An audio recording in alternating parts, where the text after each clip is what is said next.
Добро вечер. Недела 22 часот, време за емисија во Центар на YouTube. Јас сум Васко Ефто, почитувани гледачи, вие сте на вистинското место. Зошто? Бидејќи во нелите 50 на минути и вие и јас имаме право да знаеме вистината. Вечерва политичка анализа, една година и еден ден или една година и два дена после почетокот на руската агресија во Украина, како ќе се движат сите тие процеси, што ќе се случи, како ќе заврши целата таа драмолетка на руска агресија во Украина. Всушност, целиот тој процес се движи помеѓу две крајности. Русија не смее да победи и не треба да има или не смее да има нова нуклеарна војна, или не смее да има нуклеарна војна во светот. И тоа е всушност она што Џо Бајден му кажа на Володимир Зеленски на нивната заедничка средба во Вашингтон и во Киев.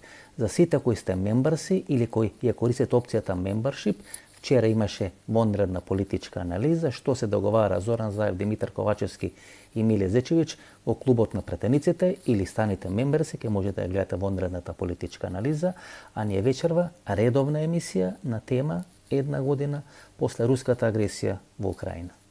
Сеќавате едно интервју на францускиот претседател Емануел Макрон, тоа е некада пролета, летото 2019 година, кога тој вели дека во тој временски период или во таа временска отсечка или во тој временски интервал, сите ние се соочуваме со мозочна смрт на НАТО алијансата. Гледате, не поминуваат ни 3 години од тој интервју на Емануел Макрон дадено за економиски, што тој вели дека НАТО алијансата поминува низ една процедура, низ еден процес на мозочна смрт и НАТО добива со војната или со руската агресија во Украина фундамент, основа на своето постоење. Бидејќи како велеше Фукујама, после паѓањето на железната завеса, после паѓањето на Берлинскиот зид, спојувањето на двете Германии и рушење на тој источен лагер, дека е изгубена основата за постоење на НАТО алијансата. Исто тој Фукујама кој лани во Скопје при посетата на Скопје дава на серија интервјуа и серија на политички анализи кај што вели дека Русија мора да изгуби во Украина бидејќи тоа е клучен политички процес или политички процес во овој временски период, што ќе речи не поминува 30 години кога НАТО почнува да лута борба против тероризам, арапска пролет и така натаму и сега со руската агресија во Украина всушност НАТО добива фундамент и политичка основа за своје понатамошно постоење. Зошто? Бидејќи борбата против фашизмот и заканата на Русија да интервенира во Западна Европа, да прави проблеми во Западна Европа, а денес Украина е дефинитивно дел на Западна Европа, украинската војска така вооружена, така истренирана, дефинитивно кога би била Украина членка на НАТО, била едно од двете, трите најсилни армии во рамки на Западна Европа. Всушност Путин, борејќи се против доаѓање на НАТО на руските граници, дефинитивно инвестира во продолжување на континуитетот, мандатот и суштината на постоењето на НАТО алијансата. Џорџ Кенан, еден од 20-мените, или луѓе кои креират надвршната политика на Америка некаде после Втората светска војна. Бил амбасадор на Америка во Советскиот сојуз и бил амбасадор на Америка во Југославија или во Титова Југославија. Гледате, во двете клучни точки на Соединетите американски држави во Европа после Втората светска војна. 46-47 година тој го прави документот на Кенан или она платформа позната како документот на Кенан. Во разбаза на документот на Кенан се формира или се концепира доктрината на Хари Труман, кој е претседател на Соединетите американски држави, 45-та година кога американците ги фрлат атомските бомби на Хирошима и Нагасаки. Во разбаза на доктрината на Труман се прави НАТО алијансата која треба да го спречи евентуалното напредување на Советскиот сојуз на територијата на Западна Европа, па Маршаловиот план и така натаму и така натаму. Всушност темелите на НАТО алијансата се прават врз база на документот на Кенан, доктрината на Труман и всушност тоа што се случило 47-48 година дефинитивно има реприза сега.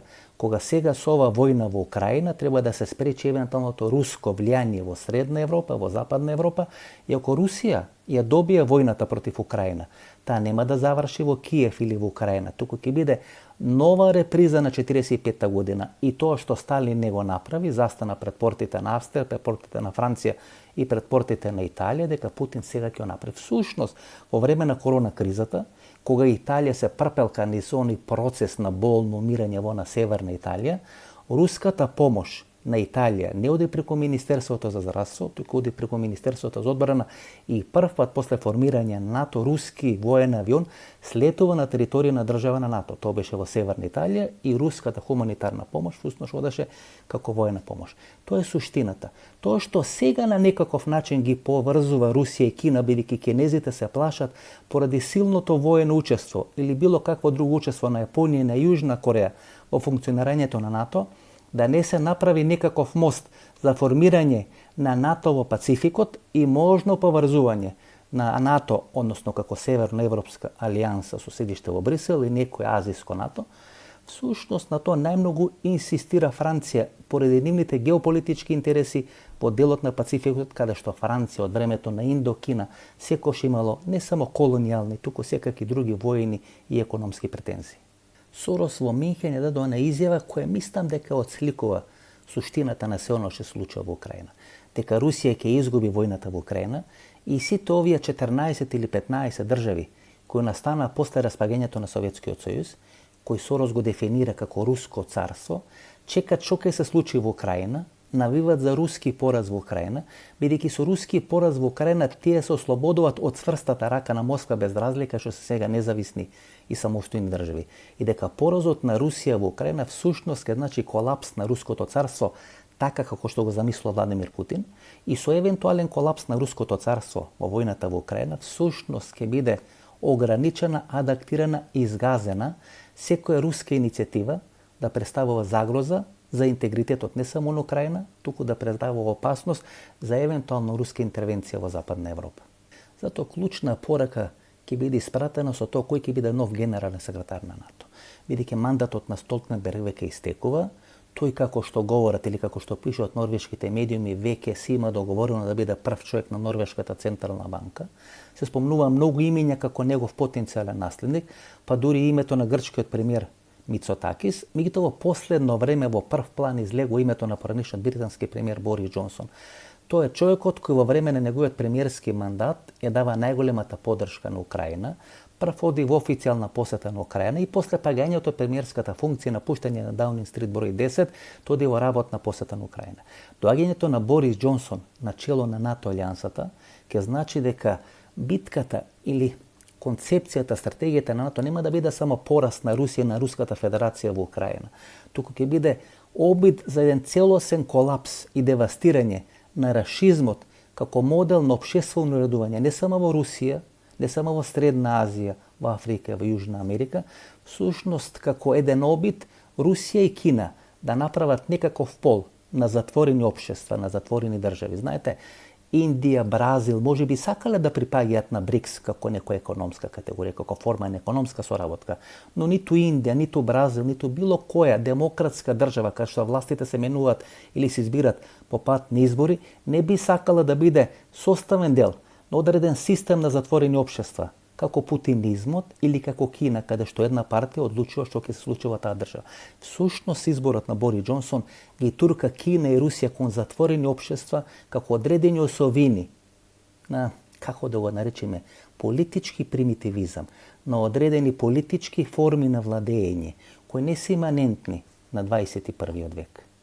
Сите говорат за Донбас, говорат за Харков, говорат за Запорожје, тоа внимавајте на тоа што ќе ја кажам, почитувани гледачи. Клучната битка ќе биде на Крим. На Крим ќе се одлучува дали Владимир Путин ќе падне или ќе имаме нова нуклеарна војна. Бидејќи главната битка ќе биде на Крим. И ако во март минатата година Зеленски на почетокот на руската агресија велеше дека е подготвен за одреден компромис каде што би се откажал можеби од Крим, да не биде дел на Украина, ако за возврат му биде гарантирано дека нема да има рушење на останатите украински градови, во јануари ова година на состанокот во Давос, Володимир Зеленски за прв пат вели, или пред целиот тој меѓународен форум вели дека Крим е дел на украинската територија, што ќе рече дека Украина ќе се бори до последниот украинец за Крим.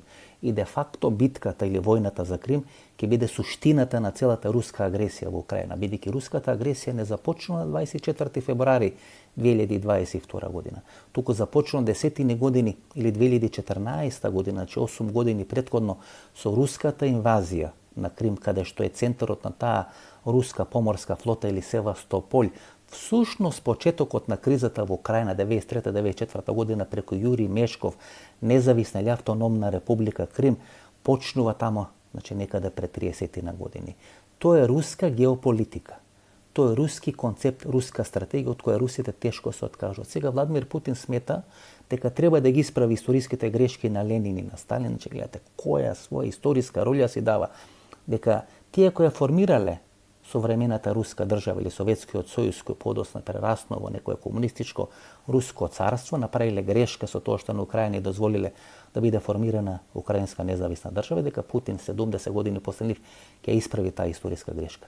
Дали тоа ќе се случи, ќе зависи од војната на Крим. Всушност во Крим ќе се одлучи дали Путин и рашизмот како форма на негово владење ќе биде адаптирано или ќе влеземе во некоја нуклеарна војна. Ако некаде до пред 3 месеци американците ниту подразно не размислуваа за помош на Украина за одредена интервенција и инвазија на Крим, бидејќи за тоа им се потребни одредени АТМЦ ракети кои има дострел од 305 км, бидејќи со химарсите кои има дострел од 80 км не може да се направи интервенција, инвазија или усвојање на Крим, бидејќи како прво украинците не располагаат со амфибиски бригади со кои ќе можат по морски или поморски пат да интервенираат во Крим. Како второ, тама може да го направат или преку Азовското море, кај што има мали плитки оази преку кои тешко може да се помине или преку кои може тешко со механизација да се помине. Подоцна има одреден теснец кој е во широчина од 8 км кој русите го бранат, а за да се освои Крим вие ќе треба да ги истоштите руските сили кои се тамо, за да им го спречите или да им го ограничите снабдувањето ако оди преку они Керчки мост, за да вие да го уништите тој мост ви требаат ракети со дострел поголем од 300 км и затоа ви е потребна помош од американците, а за да направите инвазија на Донбас, најдобро е да го освоите Крим, бидејќи главните руски атаци на Украина, на украинските градови доаѓаат од територијата на Крим, каде што е Севастополь, каде што, како што ви реков, уште пред 30 години се направени сите тие конструкции за отцепување на тој дел на Украина од страна на Украина и приклонување кон Руската Федерација, што ќе рече дека како ќе заврши војната во Украина, најверојатно ќе заврши од тоа дали украинците ќе го освојат или нема да го освојат Крим. Русите тоа го знаат, после падот на Херсон,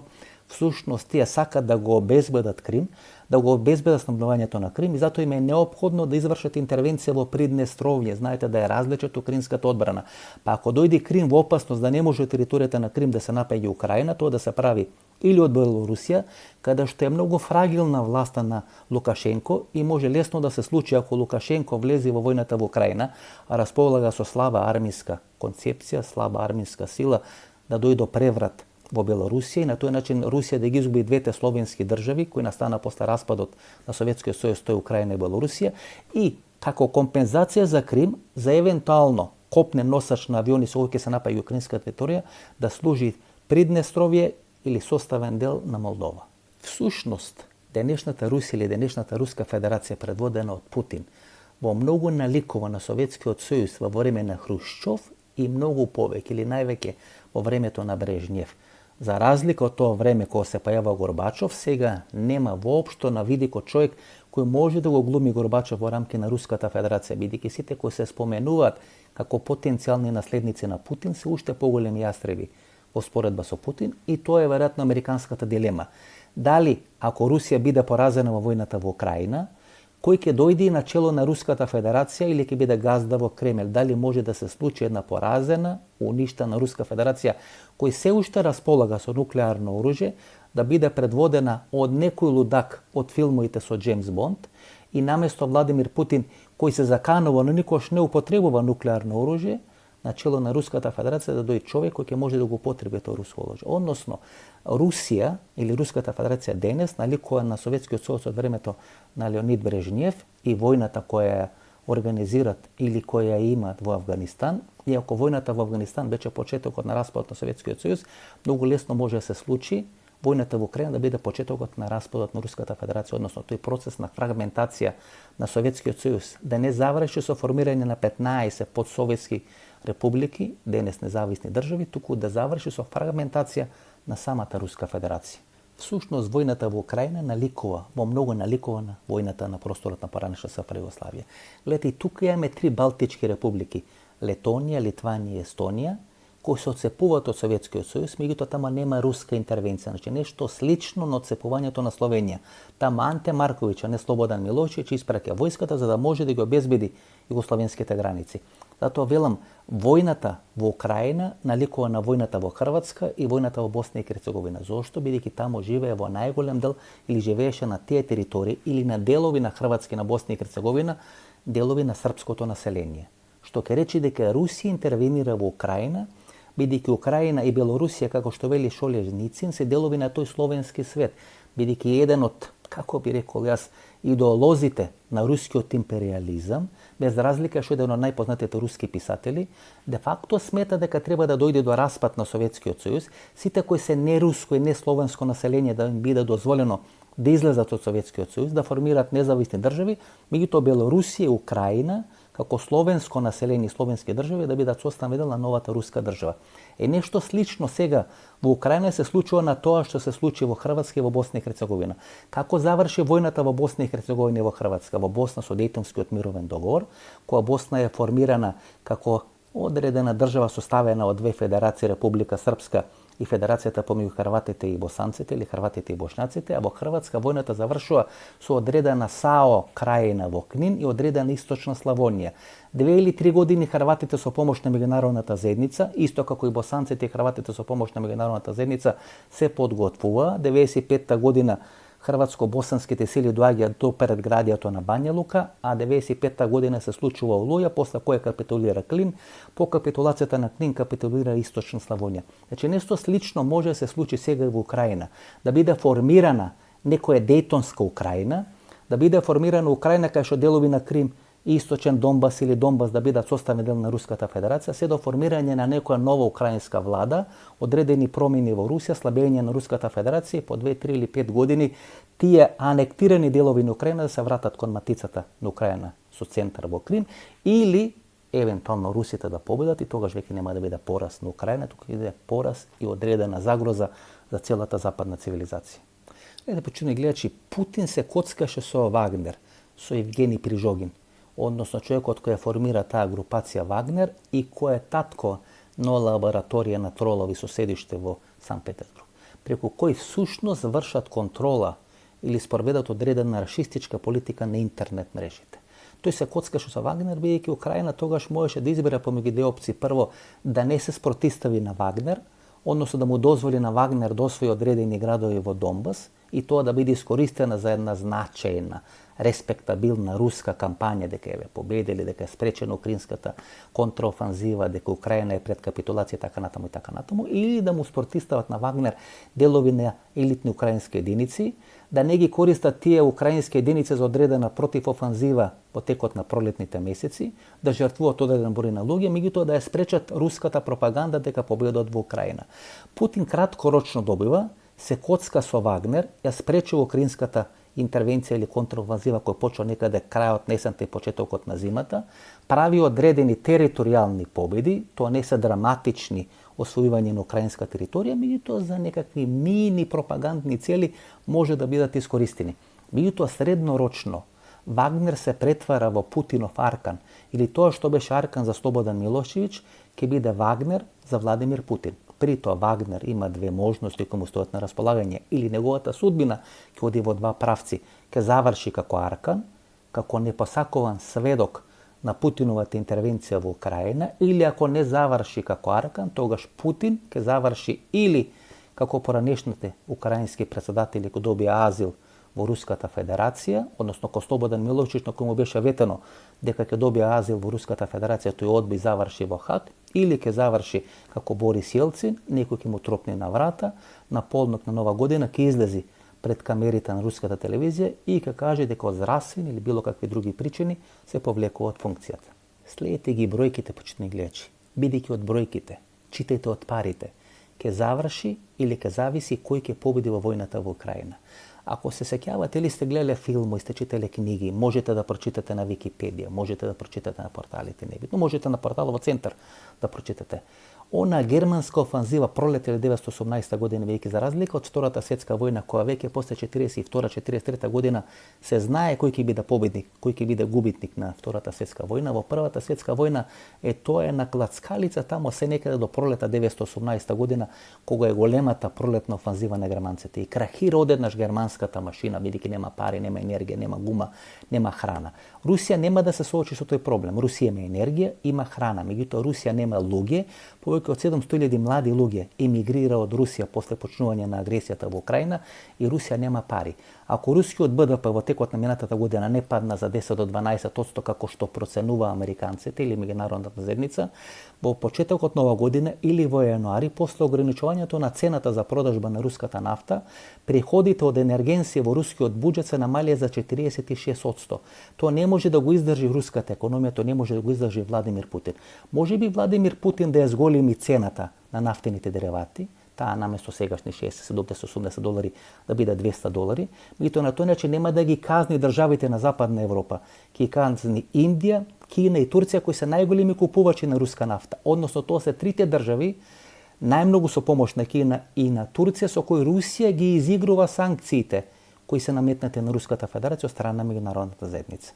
Русија веќе има изгубено 70% од пазарот во Западна Европа за транспорт или експорт на руски природен газ.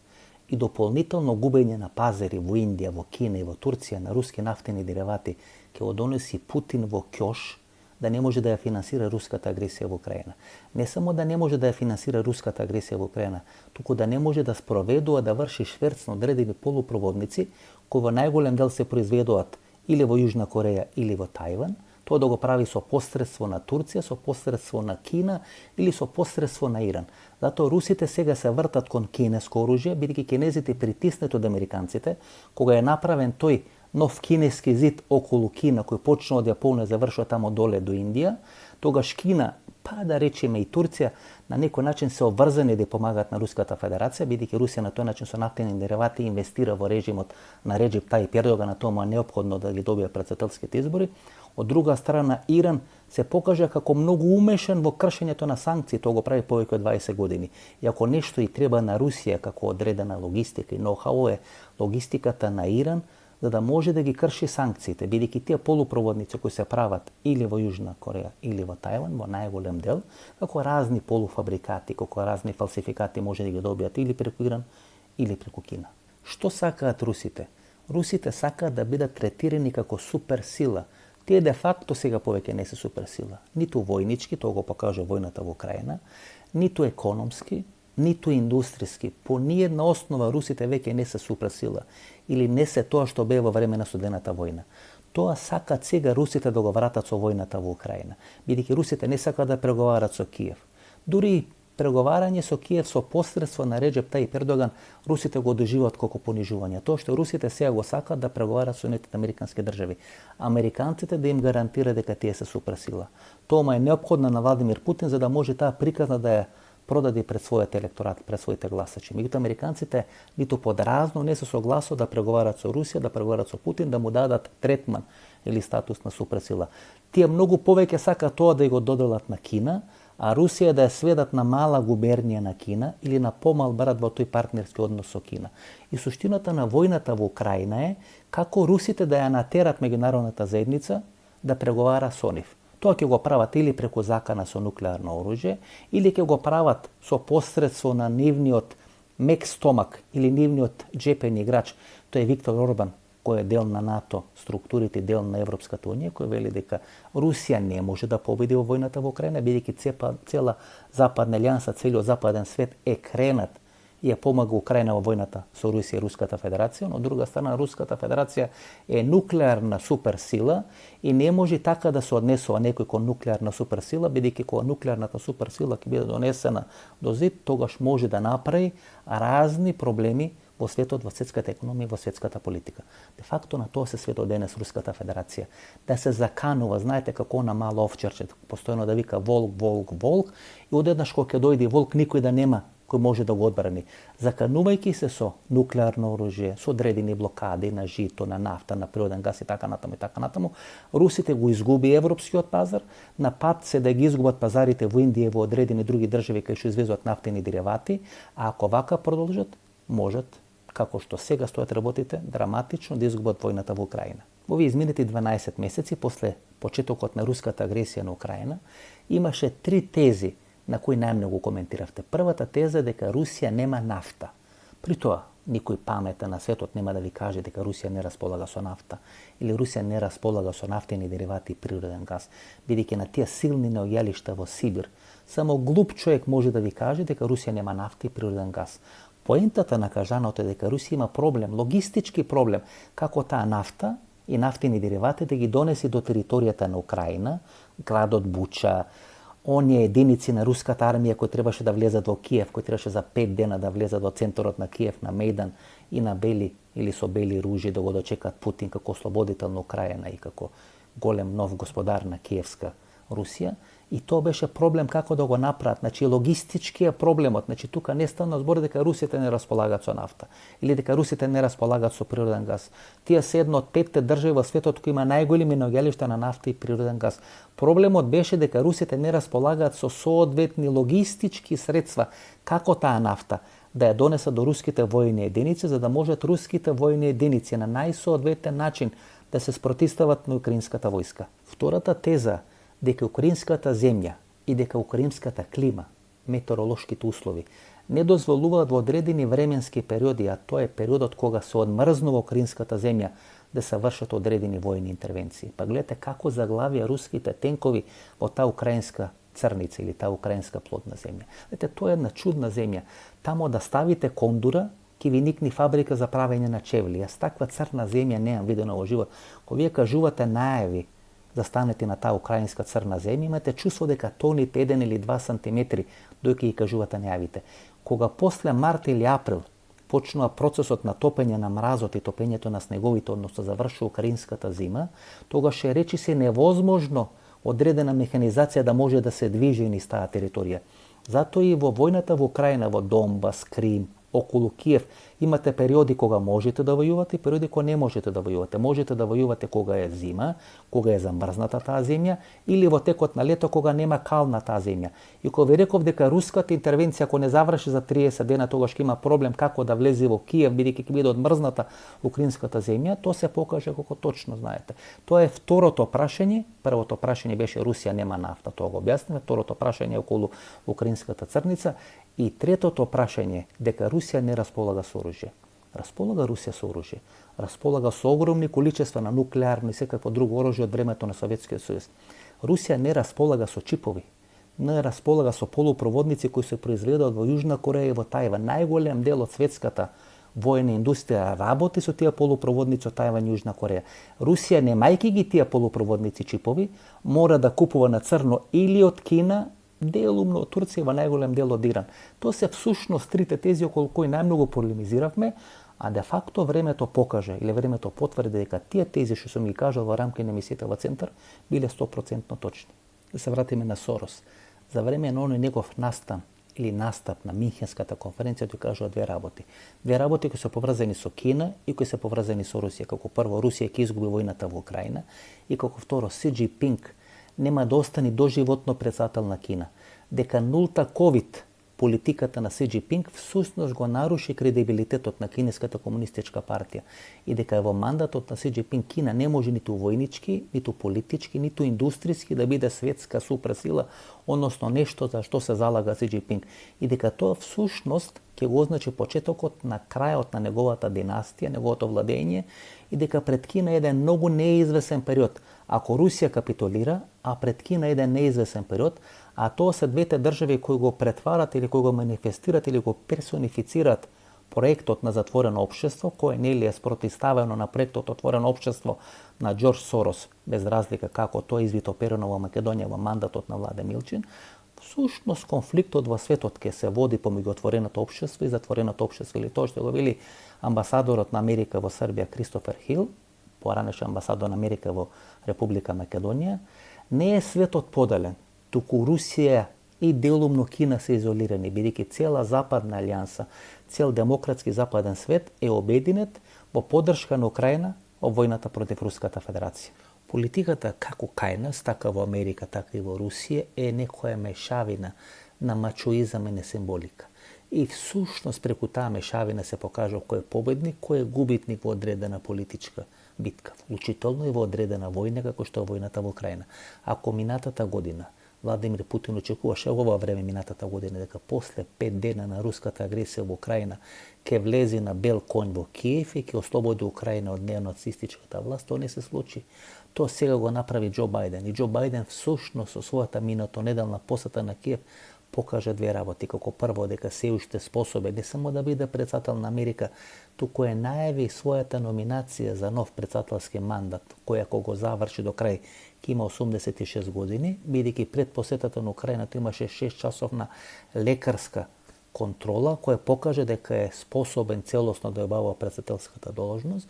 И како второ ја избира Полска. Знаете, уште во времето на Џорџ Буш помладиот, Европа, американската политика официјален Вашингтон ја делеше Европа на Стара Европа и на Нова Европа. Како центар на таа Нова Европа беше посочена Полска. Полска заедно со Велика Британија и Америка е главната логистика на војната во Украина. Со посетата на Полска, Џо Бајден вели дека Варшава е центарот на Нова Европа, а со посетата на Киев влезе во процес за втор председателски мандат. Всушност, пораката која е испратена до Владимир Путин, дека сите тие кинжали, свети кинжали, не може да направат ништо кога американскиот председател ќе се прошета по улиците на Киев. Гледате што се случува сега во делот на Пацификот, каде што е природното место каде што Кина може да покаже дека е суперсила.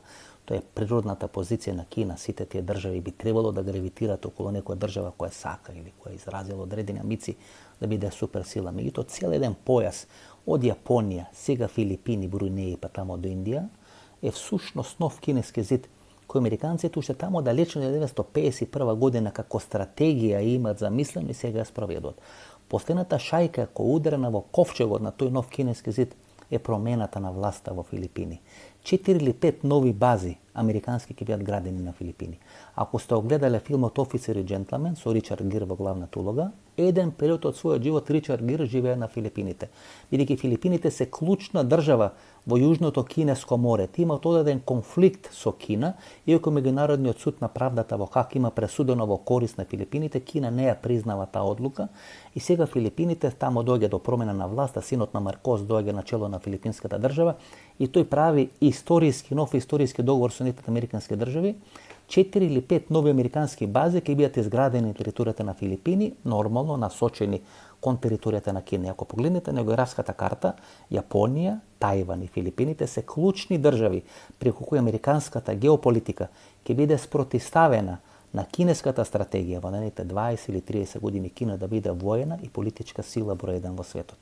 Тоа е проект кој се нарекува Алтасија. Внимавајте, кога говорам за Филипини, тоа е држава со повеќе од 110 милиони жители, што ке речи 2,5 Украини. Држава која располага со многу капитал, држава која располага со војни средства. И гледате, тоа е појас од Јапонија преку Филипините, Брунеи кој завршува до Индија. Бидејќи Кина е исклучена од тој појас на Алтасија, на Кина не ја преостанува ништо друго, туку да се бори со Русија за превласт во Средна Азија, Казахстан, Киргистан и така натаму, или ја турка Кина во прегратките на Русија, односно Кина да дојде во ситуација да мора да ја помога на Русија, на Руската Федерација. 4 или 5 месеци Русија врши силен притисок, па врши дури 12 месеци од притисокот на војната во Украина, за одредени кинески дронови, одредено кинеско оружје, муниција и така натаму да биде снабдувана руската армија и руската војска. Кина се спротивставува, не прифаќа свој учество на војнички план во војната во Украина. Меѓутоа, ако овој проект Алтасија ја ограничи Кина, направи еден кинески зид околу Кина, тука да влегува Јужна Кореја, внимавајте, Јужна Кореја која историски не се поднесува со Јапонија, меѓутоа бидејќи се плашат од таа кинеска агресија која покажува кон своите соседи, бидејќи се плашат од Северна Кореја, тогаш Јужна Кореја, иако јапонците во текот и пред Втората светска војна имаат извршена инвазија на територијата на Јужна Кореја, тие се во одредени партнерски, одредени сојузнички односи. Нешто слично се случува со Виетнам, нешто слично се случува со Филипините. Сите тие држави се исплашени од тој кинески експанзионизам. бидејќи се исплашени од кинески експанзионизам, влегуваат во овој проект, каде што спонзор се Соединетите Американски држави. Тамо Индија последна влегува. Индија прави одреден пакт кој трае некои 50-60 години. Во тој пакт се Соединетите Американски држави, тамо е Австралија, тамо е Индија, и тој пакт, вклучително Јапонија, тоа се 4 држави во тој пакт, и тој пакт сега најмногу се спротивстава на геополитиката на Кина. Велам, кинезите соочени со една таква сила која е спротивставена на нив. Тука е Јужна Кореја, тука е Тајван, тука се Јапонија, тука е Австралија, тука е Индија. Тука се некаде 5 или 6 држави кои се воени сили помеѓу првите 10 или 15 воени сили во светот, соочена со една таква сила, Кина нема друг избор, освен да се врти кон Средна Азија и кон Руската Федерација. Тоа е веројатно геополитиката на американците. Русија да биде поразена во Украина, а Кина која не може да доминира во Пацификот, каде што и се спротивставуваат серија на држави. Внимавајте, тамо е Виетнам повеќе од 100 милиони, Индија повеќе од 1,4 милиарди жители. Посебно што Кина веќе не е посакувана економска дестинација. Последните 10 години надниците или платите во Кина се зголемени за повеќе од 100%. И ако тамо некаде пред 10 години биле околу 3 до 4 долари за еден саат, сега е со 8,27 долари за еден саат. Што ке речи дека Индија и другите држави во тој пацифички регион сега се многу поисплатливи како извор на работна сила и технологија за американските компании да инвестира тамо, а да ја не пушта територијата на Кина. Тоа е почетокот на крајот на стратегијата на Си Џинпинг, Кина да биде економска, политичка и првенствено воена сила во светски рамки. И вториот голем удар за кинезите е во Средна Европа, во Чешка или во чешката држава. Тамо вечниот Мило Земан заминува во политичка пензија и на негово место доаѓа генералот Петар Павел, класичен американски играч. Го заменува рускиот и го заменува што уште поважно кинескиот играч, главен кинески играч во Средна Европа, тој Мило Земан, поранешен комунистички лидер на Чешката комунистичка партија. На тој начин кинезите остануваат само со Виктор Орбан и со нестабилниот Александар Вучич во делот на Средна Европа. И целата она нивна стратегија да се изградат железнички пруги кои почнат од Атина и завршат тамо горе до Северното море, се растурат како кула од карти. И кога чесите, односно кинезите се веќе истиснати од територијата на Пацификот, сега се истиснати од регионот на Средна Европа. Што прави новиот чешки претседател? Две работи како за почеток. Се јавува телефонски, се слуша со претседателката на Тајван, и тоа е сериозен удар на Кина, бидејќи не само што Кина ги губи своите позиции во Чешка, туку Чешка воспостава сојузнички односи со Тајван, и како второ вели дека местото на Украина е во НАТО сојузот или во НАТО алијансата. И велам, кинезите остануваат само со нестабилниот Виктор Орбан. Можете ли сега да предпоставите или да замислите каков ќе биде притисокот за Виктор Орбан и како ќе се чувствува Никола Груевски, унгарскиот државјанин, кој од Македонија во Гепек е испратен во Будимпешта на топол оброк 3 пати на ден. И гледате како ВМРО ДПМН се промовира во главен руски играч во овој регион. Па само погледате го интервјуто на Александар Николовски, кој се доживува како иден министр за внатрешни работи ако ВМРО ДПМН дојде на власт, претходно се доживуваше како иден министр за надворешни работи ако ВМРО ДПМН дојде на власт, и во интервјуто за радио Лидер на прашањето како ќе заврши војната во Украина, 3 пати вели дека таму станува збор за хуманитарна катастрофа. Не станува збор за руска агресија, руска интервенција, руска окупација на 1/4 или 1/5 од територијата на Украина, држава со која имаме пријателски односи, држава која била организатор на Европското првенство во фудбал, на Евровизија и така натаму и така натаму, и држава која помогнала на Македонија во време на војната 2001 година, туку стана збор за хуманитарна катастрофа. На тој начин Николовски се промовира во руски играч пар екселанс. Бидејќи во оној интервју со Оливер Андонов ние говоревме за одредена средба која се случи во ресторанот во Елени, каде што припадници на руското воено разузнавање разговарале со одредени припадници на она Синиша филм групација или Завиша филм групација. Еден од нив бил во роднински врски со Александар Николовски, каде што им е ветено дека Мицкоски ќе победи сигурно на Конгресот декември 2021 година, но за возврска води одредена проруска политика. И тоа сега се случува. И она афера азербеџанска врска, па турскиот министар за надворешни работи и така натаму, форинти или рубља пари кои беа инвестирани во правење на нова парламентарно мнозинство со Арбен Теравари, со поранешниот албански претседател Илир Мета и така натаму. И затоа е најбрутален односот на Александар Николовски кон Арбен Теравари, кој го смета како клучен играч во правење на тоа ново парламентарно мнозинство, всушност покажува дека таму освен унгарски форинти имало и руски рубли и дека тој проект воопшто не бил проект кој треба да биде занемарлив, туку бил проект кој требало да ја смени геополитиката на Република Македонија. Ако човек од највисокиот врв на ВМРО ДПМН за војната во Украина го користи терминот хуманитарна катастрофа, а не руска агресија врз независна држава, каде што цел западен свет застанува на нозе и се спротивстава на таа агресија, ние сме земја членка на НАТО и по дефиниција пар екселанс, ако НАТО поддржува Украина во војната со Руската Федерација, ние сме на таа страна и доаѓа Александар Николовски, кој за себе вели дека има најголем број на пријатели во Брисел и во Западна Европа и дава една таква формулација.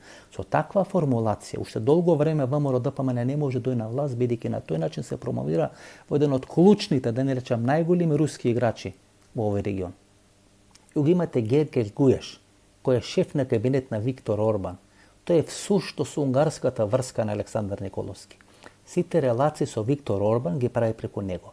Сите тие унгарски пари кои се инвестират во медиумите во Република Македонија, кои се супорт, поддршка на целата таа операција Конски скок 161 или повеќе од 160 портали кои се вмрежени во тој систем на Конски скок кој требаше да заврши со промена на власта во Република Македонија, се финансирани преку тие избори. И тој човек, кој е шеф на кабинет на Виктор Орбан, сега вели дека приемот на Чешка и на Финска во НАТО алијансата треба да почека подобри времења. Уште од текот на летото минатата година на стендбај во унгарскиот парламент е ставен приемот на Чешка и на Финска во НАТО сојузот или во НАТО алијансата. И гледате, целиот тој проект кој преку Виктор Орбан се манифестира како мек стомак, како тројански конј во рамките на ЕУ и во рамките на НАТО, на крај ќе заврши многу неславно. Така се обиде да функционира и Реджеп Тајип Ердоган, па клекна на брашно. Е нешто слично сега го чека и Виктор Орбан. Виктор Орбан дава одредени сигнали, меѓутоа додека тие сигнали стигнат до неговите играчи, ќе помине одредено време. Додека тие сигнали од неговите играчи стигнат до ВМРО ДПМН, ќе помине уште време. Тоа ќе биде доволно време. ВМРО ДПМН уште долго време да остане во опозиција ако не ги смени своите стратешки стојалишта. Гледате како реагира ВМРО ДПМН на оној предлог на Артан Групи да биде свикана собраниска седница со 2 точки на дневниот ред. Да се распушти македонскиот парламент, но претходно македонскиот парламент да гласа за францускиот предлог и уставните измени во Република Македонија. ВМРО ДПМН тоа не го прифаќа. Не го прифаќа бидејќи усвојување на францускиот предлог и уставни измени во Република Македонија, значи трасиран пат на Република Македонија во ЕУ, бидејќи веќе е членка на НАТО. Тоа не одговара на обврските кои очигледно таа партија ги има преземано не само во однос на Виктор Орбан, туку и во однос на рускиот свет, кој треба да биде стациониран, етаблиран и да прави проблеми тука на Балканскиот полуостров. И тука некаде е крајот на нашата вечерашна анализа.